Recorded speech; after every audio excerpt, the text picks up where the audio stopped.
Magandang araw mga kagabay, ngayon po ay January 13, 2025, araw po ng Lunes. At maririnig po natin sa Ebanghelyo na ang Panginoong Hesus patuloy po sa pangangaral at pagpapahayag ng mabuting balita. At ipinapaalala po niya sa maraming tao na magbalik loob na sa Diyos sapagkat nalalapit na ang paghahari. At sa pagpapahayag po nito, siya'y pumili din ng mga tao na kanyang mga naging kahalili para ipagpatuloy ang kanyang misyon. Napakaganda po ng paalala ng Ebanghelyo na ito para sa ating buhay din bilang mga tao sa panahon ngayon. Hindi po ba napakaganda na ninanais din nating mapabilang sa kaharian ng Diyos balang araw?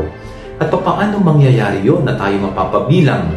Katulad po ng sinabi ng Panginoon, kung tayo lamang ay tatalikod sa ating mga kasalanan at kung tayo lamang ay magsisikap na magbagong buhay. Patuloy po tayong binibigyan ng pagkakataon ng Diyos na magbago. Sana po, huwag nating ipagkait ito sa ating sarili.